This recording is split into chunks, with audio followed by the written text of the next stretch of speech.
जय हिंद दोस्तों, मैं एमजेड खान स्टडी सेंटर के यूट्यूब चैनल पर स्वागत करता हूं। दोस्तों, आज जो कलाकार को लेके आए हूं वो कलाकार है असित कुमार हलदार। इससे पहले मैंने आपको रविन्द्रनाथ टैगोर पर वीडियो अपलोड किया था।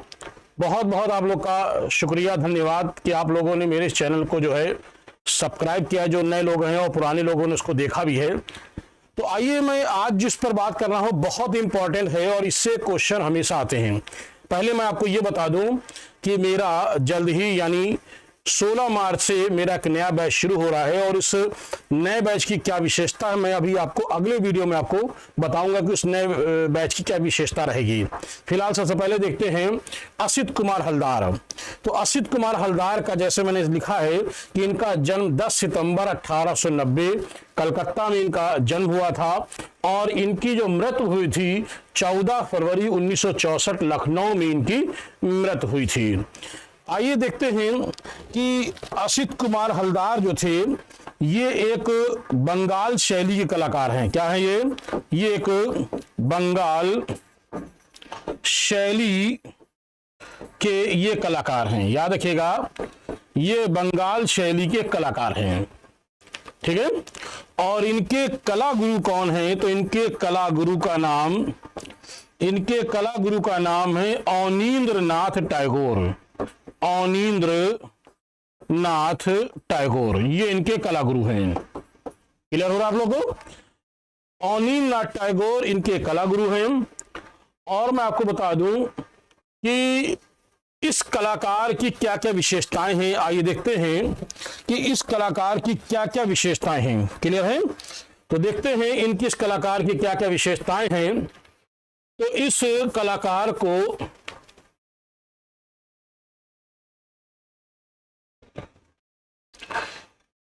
असित कुमार हलदार एक चित्रकार, मूर्तिकार,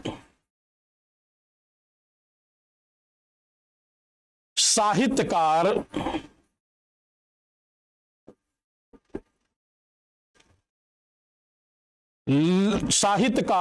कला शिक्षक और सबसे मुख्य बात कवि कलाकार। कौन से कलाकार? कवि कलाकार।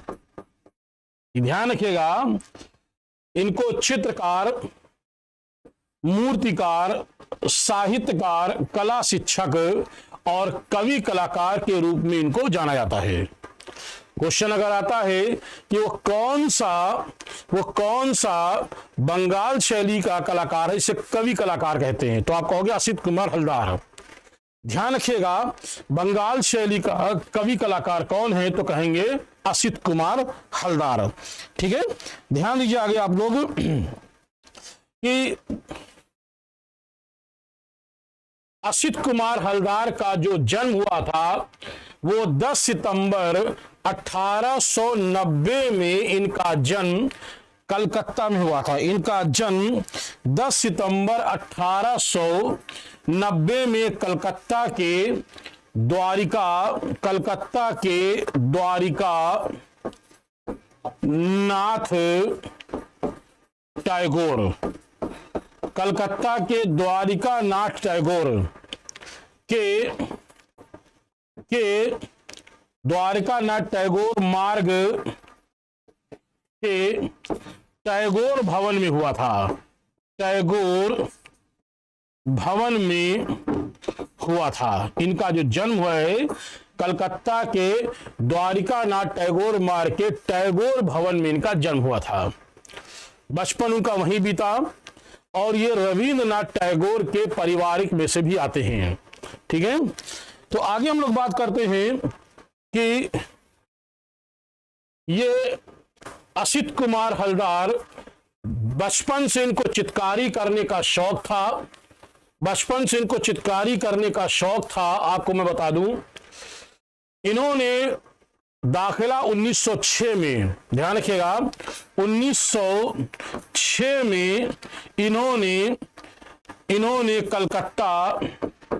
Calcutta school of art Calcutta school of art में यहां इन्होंने दाखिला लिया। कलकत्ता स्कूल ऑफ आर्ट में इन्होंने दाखिला लिया। क्लियर हो रहा है।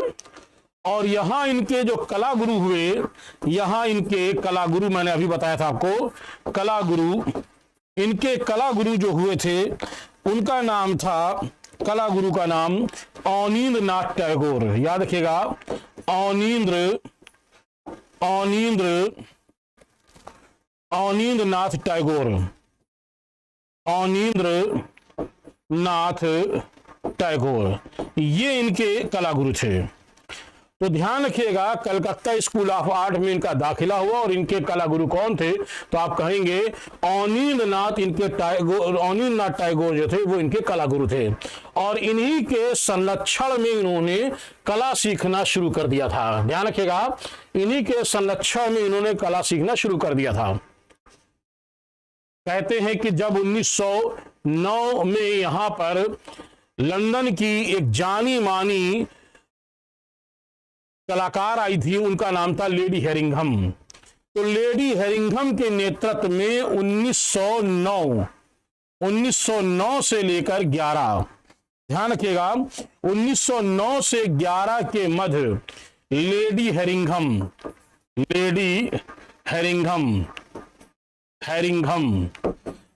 हेरिंघम के नेतृत्व में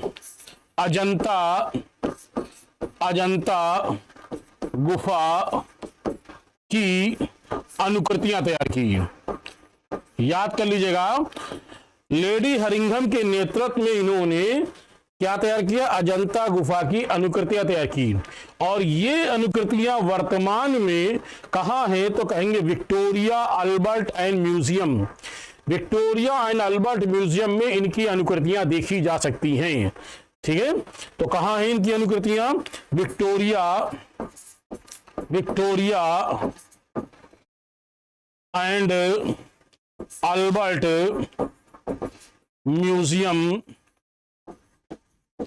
म्यूजियम लंदन में अनुकृतियां क्या है, ये सुरक्षित हैं। ध्यान रखिएगा, ये अनुकृतियां कहां सुरक्षित है, तो कहेंगे विक्टोरिया अल्बर्ट म्यूजियम में इनकी अनुकृतियां आज भी सुरक्षित हैं। इसी तरीके से इन्होंने जो अगली अनुकृतियां तैयार की वो थी जोगी मारा की। ध्यान रखिएगा, अगली जो अनुकृतियां इन्होंने जो तैयार की थी वो किसकी थी, तो वो थी जोगी मारा की। ठीक है, ध्यान दीजिएगा, किसकी थी, वो जोगी मारा की थी। तो 1914 में क्षेमेंद्र नाथ गुप्त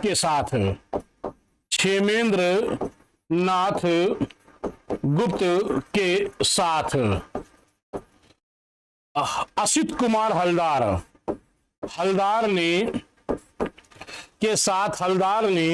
जोगी मारा की अनुकृतियां तैयार की। ध्यान रखिएगा, जोगी मारा के साथ इन्होंने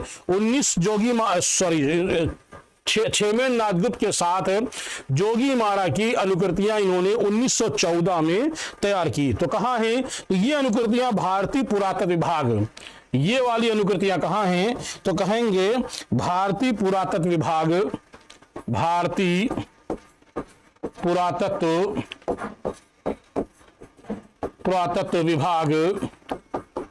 नई दिल्ली में सुरक्षित हैं। याद रखिएगा, ये जो जोगी मारा की जो अनुकृतियां तैयार की थी हलदार वाली, ये कहां सुरक्षित हो, तो कहेंगे ये अनुकृतियां भारतीय पुरातत्व विभाग नई दिल्ली में, ये अनुकृतियां आज भी सुरक्षित हैं।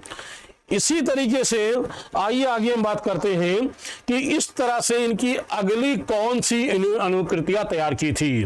तो इन्होंने 1921 में कहां पे, सुरेंद्र नाथ कर के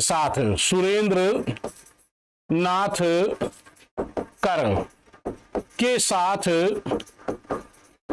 हलदार ने हलदार ने अनुकृतियां तैयार की। कहां की तैयार की? 1921 में तो कहेंगे बाघ गुफा की, बाघ गुफा की। याद कर लीजिएगा, इन्होंने 1921 में सुरेंद्र नाथ कर के साथ बाघ गुफा की अनुकृतियां तैयार की थी। क्लियर है? तो इस तरह से 1921 में जो बाघ गुफा की अनुकृतियां तैयार की थी, ये कहां हैं? तो हम कहेंगे ये वाली अनुकृतियां गुजरी महल ग्वालियर में सुरक्षित हैं। कहां है ये? गुजरी महल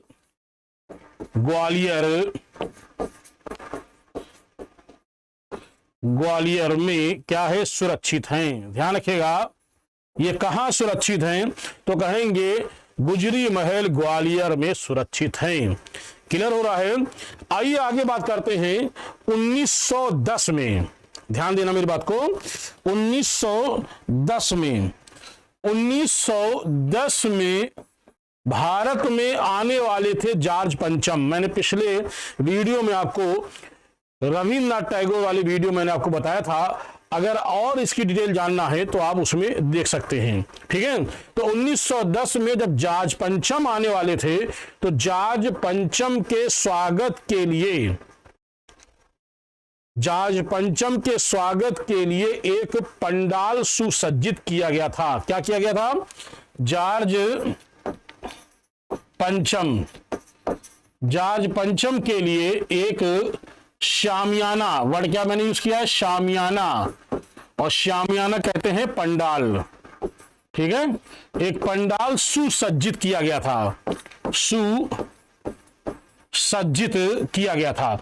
उस सुसज्जित में चित्र बनाए गए थे, और ये चित्र किसके साथ बनाया था? इन्होंने बसु और प्लस हलदार ने मिलकर बनाया था। नंदलाल बसु और हलदार ने मिलकर के उस पर चित्र बनाए थे। तो ऐसे में कुछ महत्वपूर्ण चित्र जो पंडाल पर बनाए गए थे, कौन कौन से वो चित्र बनाए गए थे, आइए देखते हैं। नंबर 1, जैसे अशोक पुत्र कुणाल,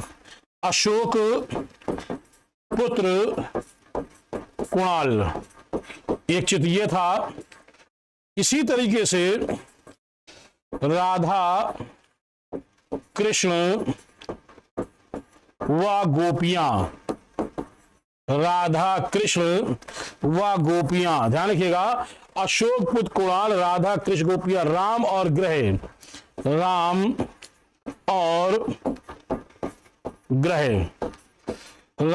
ग्रह क्या है?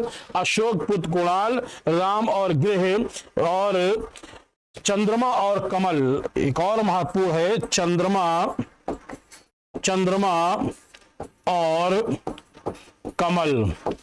ध्यान रखिएगा, ये सारे चित्र जो हैं, ये जो जॉर्ज पंचम के स्वागत के लिए जो शामियाना पंडाल सुसज्जित किया था, उसमें इन्होंने असित कुमार हलदार ने ये चित्र बनाए थे। एक बार फिर ध्यान दीजिए, असित कुमार हलदार ने सबसे पहले, मैंने आपको बताया कि अजंता 1909 से 11 के बीच में लेडी हेरिंघम के नेतृत्व में अजंता गुफा की अनुकृतियां तैयार की। फिर उसके बाद 1914 में इन्होंने जोगी मारा की अनुकृतियां तैयार की। 1921 में मैंने आपको बताया बाघ गुफा की अनुकृति तैयार की। और इसी तरीके से 1910 में जो पंडाल सुसज्जित किया गया था, उसकी भी इन्होंने अनुकृतियां तैयार की थी। तो इस प्रकार से इस तरह से असित कुमार हलदार ने समय समय पर भारत के लिए अपना योगदान किया है। आइए आगे बात करते हैं। असित कुमार हलदार ने इन्होंने जल रंग व तैल रंग में इन्होंने ऐतिहासिक चित्र बनाए थे। यानी जल रंग और तैल रंग में इन्होंने कैसे चित्र बनाए थे? तो इन्होंने कुछ ऐतिहासिक चित्र बनाए थे और इन ऐतिहासिक चित्रों को उत्तर प्रदेश की सरकार ने प्रदर्शित किया था। उत्तर प्रदेश की सरकार ने इन चित्रों को प्रदर्शित किया था। तो ऐसे कौन कौन से महत्वपूर्ण चित्र हैं, आइए मैं इसके बारे में बताती हूं आपको। ऐसे में इनके कुछ महत्वपूर्ण चित्र कौन कौन से हैं, जैसे नंबर 1 बुझी हुई लौ, बुझी हुई लौ। और बुझी हुई लौ असित कुमार हलदार का भी है और ये चित्र जो है ये अब्दुल रहमान चगताई का भी चित्र है। किसका है? अब्दुल रहमान चगताई का भी चित्र है। याद रखिएगा, असित कुमार हलदार ने भी इसे बनाया है, इसे हलदार ने भी बनाया है और अब्दुल रहमान चगताई का भी ये चित्र माना जाता है। इसी तरीके से बारिश के दिन, कौन सा है? बारिश के दिन। इसी तरीके से इनका कौन सा चित्र है? तो कहेंगे बारिश के दिन। इसी तरीके से झरना और प्रकृति, कौन सा चित्र है? झरना और प्रकृति। ध्यान रखिएगा, झरना व प्रकृति। इसी तरीके से झरना व प्रकृति, याद रखिएगा। और इस तरह से इनके और कौन कौन से चित्र हैं?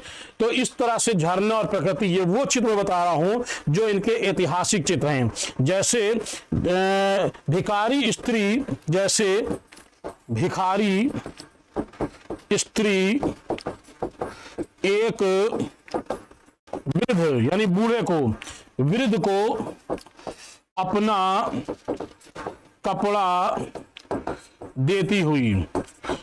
एक भिखारी स्त्री वृद्ध को अपना कपड़ा देती हुई और स्वयं शर्म से छुपती हुई। ये चित्र ऐतिहासिक पर आधारित हलदार का चित्र है और सबसे महत्वपूर्ण जो इसका जो कह सकते हैं कि हलदार का ऐतिहासिक में सबसे सर्वश्रेष्ठ चित्र, सर्वश्रेष्ठ, ध्यान रखिएगा, सबसे सर्वश्रेष्ठ चित्र और जो जल रंग में था, कौन सा था? तो ध्यान रखिएगा, उस चित्र का नाम क्या है? तो उसका नाम है द स्पिरिट ऑफ स्टॉर्म। कौन सा सर्वश्रेष्ठ चित्र है? The spirit of storm. ध्यान रखिएगा, द स्पिरिट ऑफ स्टॉर्म, ये इनका ऐतिहासिक में सबसे सर्वश्रेष्ठ चित्र है। असित कुमार हलदार के बारे में जो बताने जा रहा हूं बहुत इंपॉर्टेंट है और इसको देखिएगा, बहुत इंपॉर्टेंट है। मैं आगे जो बताने जा रहा हूं बिल्कुल ध्यान से समझिएगा, इसको आगे ना बढ़िएगा और देखिए पूरा इस वीडियो को। क्या है? असित कुमार हलदार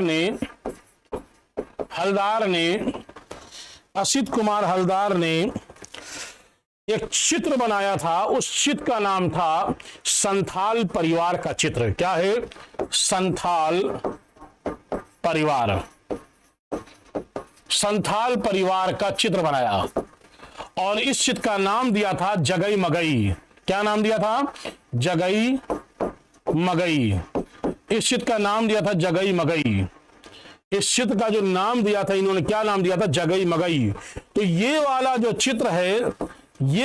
चित्र है वर्तमान में नगर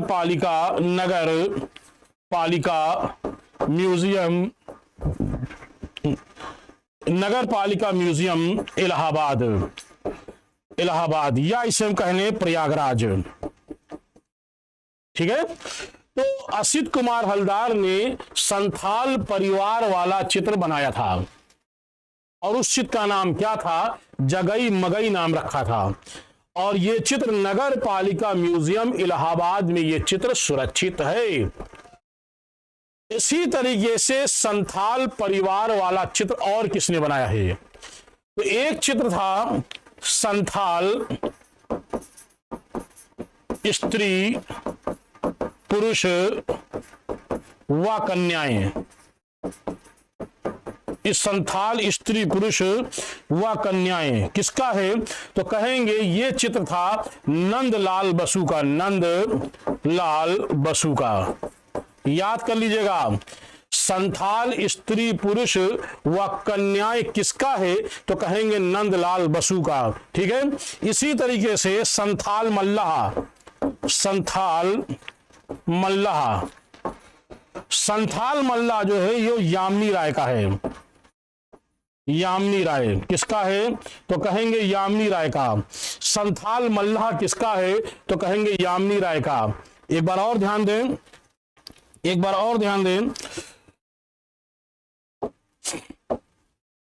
संथाल नृत्य, संथाल, याद रखिएगा, संथाल नृत्य ये किसका है? तो कहेंगे संथाल जो नृत्य है ये चित्र जो है आपको हम बताएंगे किसका है। तो कहेंगे ये नंदलाल बसु का है। किसका है संथाल नृत्य? ये बसु का है। ठीक है, और अगर आता है संथाल लोक नृत्य, अब आता है संथाल लोक नृत्य, संथाल लोक नृत्य किसका है? तो कहेंगे असित कुमार हलदार का है। ठीक है, क्लियर हो रहा है। और अगर ये आता है कि संथाल महिला व मुर्गी, संथाल महिला व मुर्गी ये किसका है? तो ये कहेंगे राम, ये कहेंगे कि ये किसका है? तो कहेंगे राम किंकर बैच का है। ध्यान रखिएगा, संथाल नृत्य बसु का है, संथाल लोक नृत्य हलदार का है, संथाल महिला व मुर्गी किसका? राम किंकर बैच का है। इसी तरीके से हम बात करते हैं संथाल परिवार की मूर्ति, संथाल परिवार की मूर्तियां किसने बनाया था? तो हम कहेंगे ये मूर्ति किसने बनाया था? तो कहेंगे राम किंकर बैज। याद रखिएगा, राम किंकर बैज की मूर्तियां बनाई गई हैं। तो इस तरह से किसने किसने इस पर जो है काम किया है, पूरा एक बार फिर से रिपीट करते हैं। अगर क्वेश्चन आता है कि संथाल परिवार का चित्र किसका है? तो कहेंगे असित कुमार हलदार का है। संथाल स्त्री पुरुष व कन्याएं चित्र किसका है? तो कहेंगे नंदलाल बसु का है। संथाल नृत्य किसका है? तो कहेंगे नंदलाल बसु का है। संथाल लोक नृत्य कहेंगे, संथाल लोक नृत्य कहेंगे तो कहेंगे असित कुमार हलदार का है। और अगर कहते हैं कि संथाल मल्लाह चित्र किसका है? तो कहेंगे यामिनी राय का है। और संथाल महिला व मुर्गी वाला चित्र किसका है? तो कहेंगे राम किंकर बैच का है। और अगर क्वेश्चन आता है कि संथाल परिवार की मूर्तियां किसने बनाई हैं? तो हम कहेंगे राम किंकर बैच ने बनाया था। तो इस तरह आप समझ गए होंगे कि संथाल से संबंधित कितनी चित्र और मूर्तियां के बारे में मैंने सारी जानकारी एक जगह आपको दे दिया है। तो आइए आगे बढ़ते हम लोग। असित कुमार हलदार ने और क्या काम किया है? असित कुमार हलदार ने एक नई विधि को जन्म दिया था और उस नई विधि का नाम है कास्मिक विधि। कौन सी विधि? हलदार के द्वारा एक नई विधि को जन्म दिया गया है और उस नई विधि का नाम क्या है? तो कहेंगे कास्मिक विधि। क्या है? उसका नाम है कास्मिक विधि। ये असित कुमार हलदार के द्वारा एक नई विधि को जन्म दिया गया और इस नई विधि में क्या होता है? सजावटी चित्र बनाए जाते हैं। इसमें क्या बनाए जाते हैं? तो इसमें सजावटी चित्र बनाए जाते हैं। ध्यान रखिएगा, इसमें कैसे चित्र होते हैं? इसमें सजावटी चित्र होते हैं। ध्यान रखिएगा मेरी बात को। ये किसने जन्म दिया है? तो कहेंगे ये किसने? तो कहेंगे असित कुमार हलदार ने एक नई विधि को चित्रकला में जन्म दिया। और वो कौन सी है? इसमें सजावटी चित्र, सुंदर वाले चित्र बनाए जाते हैं। तो ऐसे में हलदार ने कौन कौन से सजावटी चित्र इन्होंने बनाए हैं? तो ऐसे में इनके सजावटी चित्र या कह ले कास्मिक चित्र कौन कौन से हैं? तो एक तो आपका संथाल लोक नृत्य किसमें है? संथाल, संथाल लोक नृत्य किसमें है? तो कहेंगे संथाल लोक नृत्य जो है ये लोक नृत्य किसमें है? तो कहेंगे सजावटी या कास्मिक विधि में है। इसी तरीके से इन्होंने और भी चित्र बनाए हैं, जैसे अकबर एक निर्माणकार, अकबर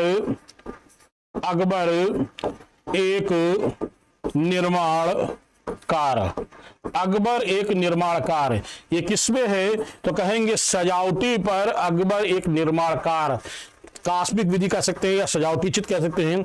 इसी तरीके से जंगल की आत्मा, ठीक है, किसका है? जंगल की आत्मा, जंगल की आत्मा, झरने की आत्मा, और क्या है?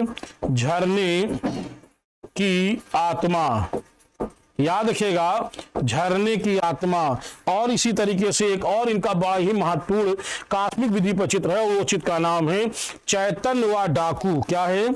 चैतन व डाकू, ठीक है, चैतन व डाकू। केवल चैतन किसने बनाया है? तो केवल चैतन जो बनाया है वो बनाया है अवनींद्रनाथ टैगोर ने। और चैतन से संबंधित अगर कोई चित्र बनाने वाले अधिक चित्रकार हैं तो उनमें से एक हैं आपके गगनेंद्रनाथ टैगोर और दूसरे हैं क्षितिन्द्रनाथ मजूमदार। ये हम आपको आगे पढ़ाएंगे। तो इस तरह से ये चित्र बनाए। एक इनका और अभी चित्र है, वो मैं आपको आगे बताता हूं। वो चित्र का नाम है रुबाइयत ऑफ उमर खय्याम। रुबाई कौन सा है?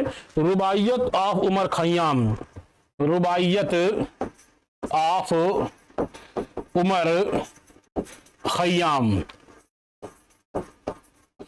रुबाइयत ऑफ उमर खय्याम किसका है? तो ये है आपका हसित कुमार हलदार का है, ठीक है। रुबाइयत उमर खय्याम किस पे बनाया गया? तो आप सीधी सी बात एक ही बात कहोगे कि ये चित्र असित कुमार हलदार के द्वारा बनाया गया है।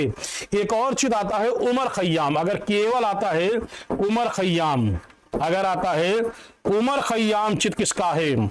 अगर ये क्वेश्चन आता है कि उमर खय्याम किसका है तो आप लगाओगे अवनींद्रनाथ टैगोर का है। किसका? ये अवनींद्रनाथ, ये चित्र टैगोर का है। याद रखिएगा, अगर केवल उमर खय्याम आता है तो आप कहेंगे किसका है? तो आप कहेंगे अवनींद्रनाथ टैगोर का है। और अगर आता है रुबाइयत उमर खय्याम किसका है तो आप यहां लगाएंगे असित कुमार हलदार का। एक बार फिर ध्यान दें, मैंने ये कहा है कि क्वेश्चन अगर ये आता है कि उमर खय्याम चित्र किसने बनाया था तो उमर खय्याम वाला चित्र जो है वो अवनींद्रनाथ टैगोर ने बनाया था। रुबाइयत ऑफ उमर खय्याम वाला चित्र किसने बनाया था तो आप ये कहोगे असित कुमार हलदार के द्वारा बनाया गया है। किस विधि में बनाया गया है? तो कहेंगे कास्मिक विधि में बनाया गया है। कास्मिक विधि क्या होती है? जो जिसमें सजावटी चित्र बनाए जाते हैं। तो आइए आगे बढ़ते हम लोग देखते हैं कि असित कुमार हलदार ने अपना चित्रकारी में बहुत ज्यादा योगदान किया है, हर तरह के चित्र बनाए हैं। एक और उनकी हम विशेषता बताते हैं कि असित कुमार हलदार ने एक नई विधि को और भी जन्म दिया था, उसका नाम था लेसिट विधि। क्या नाम था? लेसिट विधि। ध्यान रखिएगा, हलदार के द्वारा एक नई विधि को जन्म दिया गया और उसका नाम था लेसिट विधि। लेसिट विधि, ठीक है। असित कुमार हलदार के द्वारा एक नई विधि को जन्म दिया था, लेसिट विधि। इसमें क्या होता है?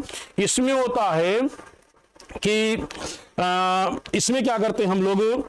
एक लकड़ी पर लाख का वार्निश लगाकर टेम्परा का प्रयोग करते हैं। क्या करते हैं इसमें लकड़ी का, ठीक है, लकड़ी का, ध्यान दीजिएगा, क्या करते हैं इस पे लकड़ी, इसमें लकड़ी पर लाख का वार्निश लगाकर टेम्परा का प्रयोग करते हैं। टेम्परा क्या होता है? टेम्परा में जब हम रंग में कोई पायस मिला देते हैं, पायस मतलब होता है द्रव, पायस मतलब क्या होता है? द्रव। यानी जब हम रंग में कोई पायस मिलाए तो उसको बोलते हैं टेम्परा। तो फिर ध्यान दीजिए, मैंने कहा हलदार ने एक नई विधि को असित कुमार हलदार ने एक नई विधि को जन्म दिया और उस विधि का नाम है लेसिट विधि। इस विधि में क्या करते हैं, इस विधि में काम ये करते हैं कि लकड़ी पर लाख का वार्निश लगाकर टेम्परा विधि का प्रयोग करते और चित्र बनाते हैं।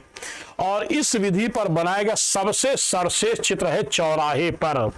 इस विधि का सबसे सर्वश्रेष्ठ चित्र, इस विधि का सबसे सर्वश्रेष्ठ चित्र कौन सा है? सर्वश्रेष्ठ चित्र, और उस चित्र का नाम है चौराहे पर। याद रखिएगा, चौराहे पर किसका चित्र है? तो असित कुमार हलदार का यह चित्र है चौराहे पर। किस विधि में? तो कहेंगे लेसिट विधि में है, जो मैंने अभी आपको बताया है क्या होती है। ठीक है, तो आइए आगे बढ़ते हम। इस तरह से असित कुमार हलदार ने अपना बहुत चित्रकारी में योगदान किया है, लेकिन एक ये मूर्तिकार भी थे। हलदार क्या थे? मैंने कहा है हलदार एक मूर्तिकार भी थे। हलदार एक मूर्तिकार भी थे, ध्यान रखिएगा, एक मूर्तिकार भी थे। और मूर्तिकार के रूप में इन्होंने 1908 में लंदन में, ध्यान दीजिएगा, लियोनार्डो जेनसिंग एक मूर्तिकार थे, उनसे इन्होंने शिक्षा प्राप्त की थी। तो ध्यान रखिएगा, 1908 में इन्होंने किससे प्राप्त किया था? तो लंदन के मूर्तिकार, उनका नाम था मूर्तिकार जिनका नाम था,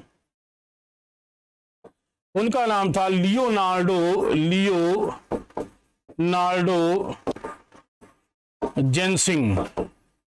जेनसिंग। ये एक मूर्तिकार थे। इनसे इन्होंने 1908 में मूर्तिकारी इन्होंने सीखा था। तो ये कह सकते हैं कि इनके मूर्तिकार गुरु कौन थे? मूर्तिकार गुरु, तो इनके मूर्तिकार गुरु का नाम था लियोनार्डो जेनसिंग। फिर एक बात दीजिए, ध्यान दीजिए, असित कुमार हलदार के चित्रकारी गुरु का नाम था अवनींद्रनाथ टैगोर। असित कुमार हलदार के मूर्तिकारी गुरु का नाम था लियोनार्डो जेनसिंग, जो लंदन के रहने वाले थे। इनसे इन्होंने 1908 में मूर्तिकारी सीखी थी। किस विधि में सीखा था? इन्होंने भास्कर पद्धति पर सीखा था। तो ध्यान दीजिएगा, भास्कर पद्धति पर सीखा था। तो इस तरह से असित कुमार हलदार एक मूर्तिकार के रूप में भी जाने जाते हैं। क्या इनकी कोई ऐसी मूर्ति है? तो कहेंगे हाँ है, और इनकी मूर्ति का नाम है रविंद्रनाथ टैगोर की मूर्ति इन्होंने बनाया था। किसकी मूर्ति बनाई था इन्होंने? तो आप याद रखिएगा, इन्होंने हलदार ने रविंद्रनाथ टैगोर की पोर्ट्रेट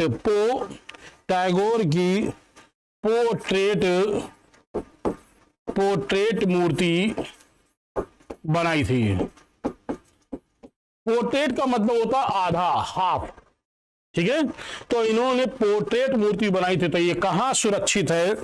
अगर क्वेश्चन आता ये सुरक्षित कहां है, तो कहेंगे ये जो है आपका नगर पालिका म्यूजियम इलाहाबाद में सुरक्षित है। नगर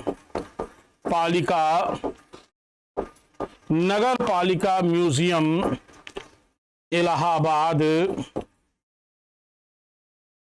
इलाहाबाद के हलदार भवन में सुरक्षित है। ध्यान दीजिएगा, मैं बहुत इंपॉर्टेंट में बता रहा हूं। फिर ध्यान दीजिए, असित कुमार हलदार ने रविंद्रनाथ टैगोर की मूर्ति बनाई थी, और वो मूर्ति कहां सुरक्षित है? तो कहेंगे नगर पालिका म्यूजियम इलाहाबाद। या प्रयागराज के हलदार भवन में वो मूर्ति आज भी इनकी सुरक्षित है। ठीक है, तो इस तरह से असित कुमार हलदार एक मूर्तिकार भी थे। असित कुमार हलदार एक कवि कलाकार भी थे। मैंने अभी आपको बताया था असित कुमार हलदार एक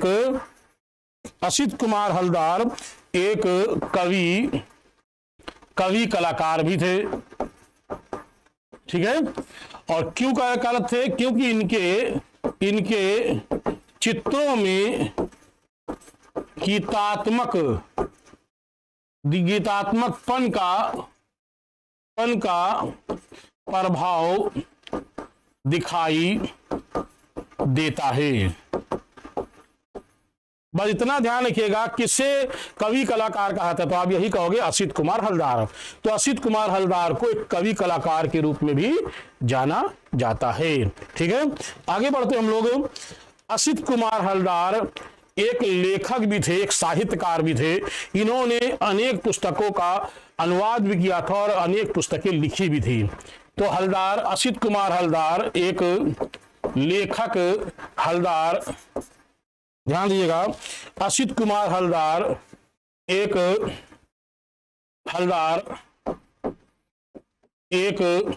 लेखक व साहित्यकार थे। इन्होंने मेघदूत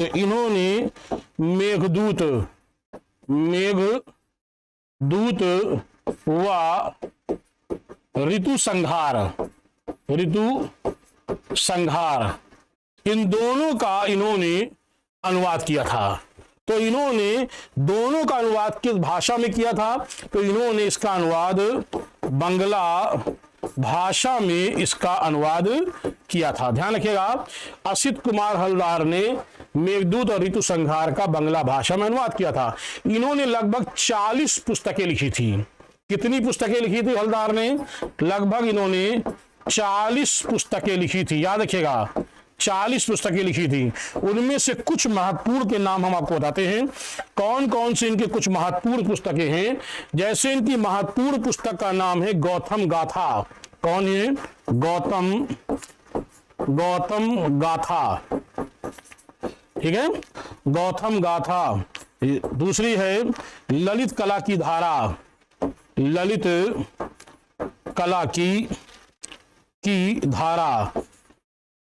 कला की धारा। तो आगे ध्यान दीजिए, हम लोग आगे ध्यान दें, ललित कला की धारा। इसी तरीके से और इनकी कौन कौन सी पुस्तकें हैं ध्यान दीजिएगा।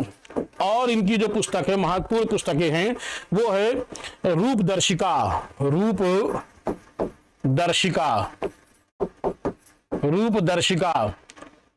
भारतीय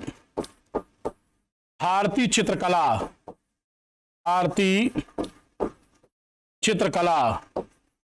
इसी तरीके से एक और बहुत महत्वपूर्ण है, उसका नाम है रूप दर्शिका हो गया है, भारतीय चित्रकला हो गया है, Indian culture at glance. Indian में थोड़ा सी इंपॉर्टेंट है तो थोड़ा सा इसको अलग कलर में लिखूंगा। Indian culture at a glance. ये असित कुमार हलदार की कुछ महत्वपूर्ण पुस्तकें हैं। सबसे इंपॉर्टेंट इसमें अगर हम कहें कौन सी इंपॉर्टेंट है, तो सबसे इंपॉर्टेंट की जो पुस्तक है वो है आपकी ये वाली, ये ललित कला की धारा। ठीक है, कौन सी है? कहेंगे ललित कला की धारा। ये ललित कला की धारा इनकी बहुत इंपॉर्टेंट है। दूसरी ये वाली, ये Indian culture at a glance. तो ये इनकी कुछ महत्वपूर्ण पुस्तकें हैं। ध्यान रखिएगा, आने तो कुछ भी आ सकता है, लेकिन मैं आपको पूरी बात बताऊंगा, लेकिन साथ में इंपॉर्टेंट भी बताते चल रहा हूं आपको। क्लियर हो रहा आप लोग को? तो आइए आगे देखते हैं। असित कुमार एक अच्छे कला शिक्षक भी थे। ठीक है, तो असित कुमार हलदार जो थे, एक हलदार, मैंने आपको बताया है कि हलदार एक क्या थे? एक कला शिक्षक भी थे। ठीक है। तो हलदार एक कला शिक्षक भी थे, लेकिन मैं आपको बता दूं कि हलदार कला शिक्षक से पहले 1923 में शांति निकेतन के कला भवन के अध्यक्ष भी थे। क्या थे? 1923 में ये शांति निकेतन, ध्यान रखिएगा, शांति निकेतन के ये क्या थे? शांति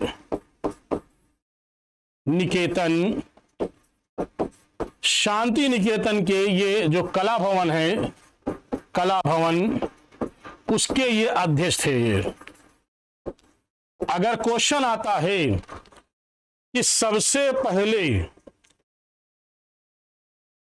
शांति निकेतन के कला भवन का अध्यक्ष कौन था, तो इसको नहीं लगाना आपको। फिर ध्यान दें, शांति निकेतन के कला भवन का पहला जो अध्यक्ष बनाया था 1921 में अवनींद्रनाथ टैगोर, 1922 में नंदलाल बसु, 1923 में असित कुमार हलदार को शांति निकेतन के कला भवन का अध्यक्ष बनाया गया था। तो इस तरह से असित कुमार हलदार एक कला शिक्षक के रूप में मैंने आपको लिखा है। तो ये सबसे पहले 1924 में राजस्थान स्कूल ऑफ आर्ट, ध्यान दे जाओ, 1924 में राजस्थान स्कूल ऑफ आर्ट, ध्यान रखिएगा, 1924 में राजस्थान स्कूल ऑफ आर्ट के ये एक शिक्षक के रूप में बने थे 1924 में। 1925 में ये लखनऊ आ गए, तो 1925 में लखनऊ स्कूल ऑफ आर्ट के ये प्रधानाचार्य बन गए। 1925 में कहाँ के बने थे, तो कहेंगे लखनऊ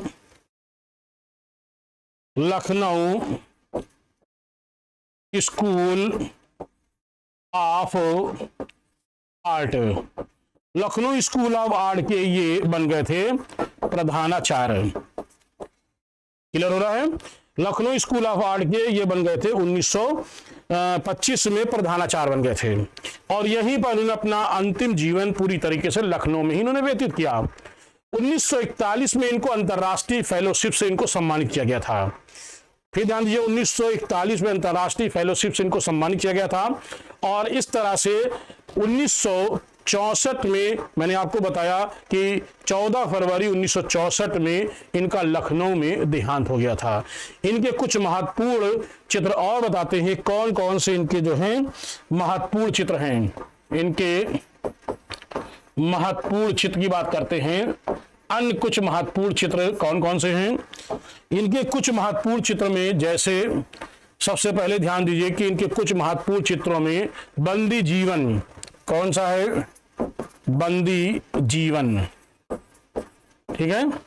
इनके कुछ महत्वपूर्ण चित्रों में बंदी जीवन एक है बंदी जीवन एक अनूठा अफसाना। ये चित्र आपको हम आगे बताएंगे वो किसका है, तो कहेंगे गगनेंद्र नाथ टैगोर का। आगे बात करते हैं हुक्का पीने वाला, हुक्का पीने वाला, ठीक है, हुक्का पीने वाला। और चित्र कौन सा इनका है? असीम जीवन, असीम जीवन, प्रारब्ध,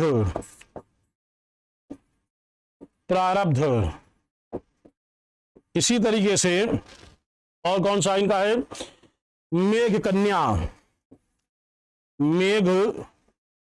कन्या, अल्हड़ यौवन।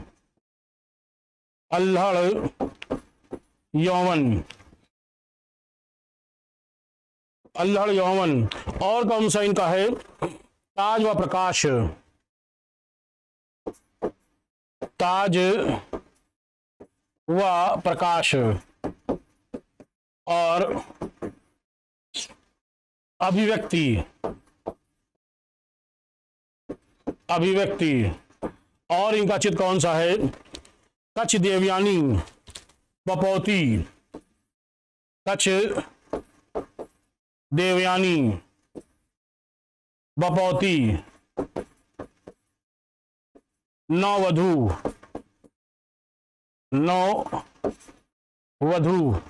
और एक और इनका महत्वपूर्ण, ऐसे तो बहुत सारे चित्र हैं, एक और इनका है और वो है आपका नए पुराने।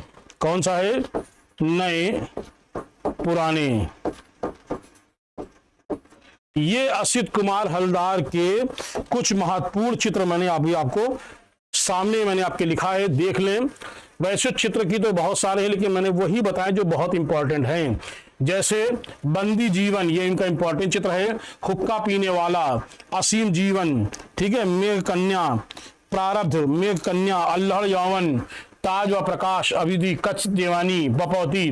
तो ये इनके कुछ महत्वपूर्ण, लेकिन इनमें से सबसे महत्वपूर्ण कौन कौन से? बंदी जीवन, ये इंपॉर्टेंट है, ठीक है। प्रारब्ध, ये इंपॉर्टेंट है। कच्छ देवयानी, ये इंपॉर्टेंट है। आने को तो कुछ भी आ सकता है, लेकिन जो मैंने पहले बताया वो ज्यादा इंपॉर्टेंट के हैं। जो मैंने लेसिड विधि पर जो बताया, जो मैंने आपको जो है कास्मिक विधि पर बताया है, तो इस तरह से ध्यान लें। असित कुमार एक हलदार बंगाल शैली के एक जाने माने कलाकार के रूप में उनकी गिनती गिनी जाती है। उनका संबंध, अगर क्वेश्चन आता है कि इनका संबंध कहां से था, तो हम यही कहेंगे उनका संबंध लखनऊ से था। ध्यान रखना, उनका संबंध कहां से था? उनका संबंध लखनऊ से था। तो एक बार फिर ध्यान दें, असित कुमार हलदार एक कवि कलाकार के रूप में जाने, तो ये इंपॉर्टेंट है। असित कुमार हलदार का एक महत्वपूर्ण चित्र है संथाल परिवार, जिसे जगई मगई कहा जाता है, ये इंपॉर्टेंट है। असित कुमार हलदार का चित्र एक चौराहे पर, मैंने बताया था चौराहे पर, लेसिड विधि में, ये इंपॉर्टेंट है। असित कुमार हलदार ने किन पुस्तकों का बंगला भाषा में अनुवाद किया था? मेघदूत और ऋतु संहार, ये इंपॉर्टेंट है। असित कुमार हलदार ने कहाँ के शामियाने पर उन्होंने सुसज्जित किया था या पंडाल किया था? मैंने बताया था जाट पंचम के स्वागत वाला इंपॉर्टेंट है, वो इंपॉर्टेंट है। तो ऐसे में असित कुमार हलदार की मैंने जो खास महत्वपूर्ण चीजों को मैंने दोबारा फिर आपको बता दिया कि ये चीजों को ध्यान दीजिएगा और कभी भी क्वेश्चन आ सकता है। तो मेरा एक नया बैच जल्द ही शुरू होने वाला है, और वो मैंने आपको पिछले वीडियो में बताया, मैं इसमें बता देता हूं। वो है आपका 16 मार्च को। 16 मार्च को है दिवाली ऑफर मैंने रखा है, 50% फीस में डिस्काउंट किया गया है। अगर जो लोग 15 मार्च से पहले मुझसे मिल करके, मतलब फोन करके मुझसे बात करके, अगर वो अपने को नाम दर्ज करा करके फीस सबमिट करते, तो उनकी 50% डिस्काउंट रहेगी। लेकिन जैसे ही मेरी बैच 16 स्टार्ट हो जाएगी, तो उसके बाद ये डिस्काउंट समाप्त हो जाएगा। तो जिनको जुड़ना है तुरंत वो उठाएं फोन और मुझे कॉल करें और अपना नाम दर्ज कराएं। मैं आपको ये बता दूं, ये बैच कौन सा है, इस बैच का नाम क्या दिया मैं आपको बता दूं, ये बैच का नाम मैंने दिया है क्या? इस बैच का नाम दिया मैंने सिलेक्शन बैच। क्या नाम दिया है? इस बैच का नाम दिया है सिलेक्शन बैच, ठीक है। इस बैच का नाम मैंने क्या दिया है? तो हम यही कहेंगे, इस बैच का नाम सिलेक्शन दिया है। इसको कहेंगे डू एंड डाई, करो या मरो। यानी ये ऐसा बैच है जो मैं आपको बताऊंगा, उसकी ये गारंटी है कि 120 क्वेश्चन फंसना तय है। 125 क्वेश्चन टीजीटी, पीजीटी, एलटी संबंधित पेपर, कोई भी कला संबंधित है, उसमें आपका फंसना तय है। अब आप मानवीय गलती ना करें, वो अलग बात है।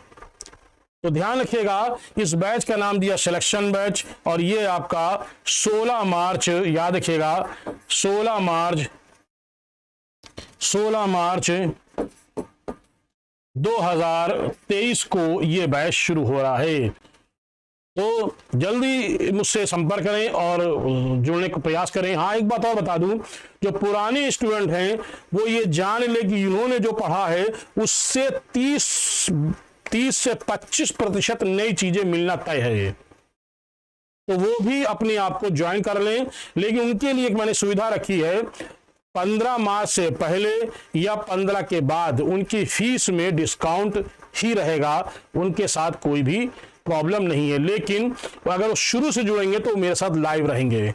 तो चलिए जल्द ही मिलते हैं एक नए वीडियो के साथ, तब तक के लिए आपको जय हिंद,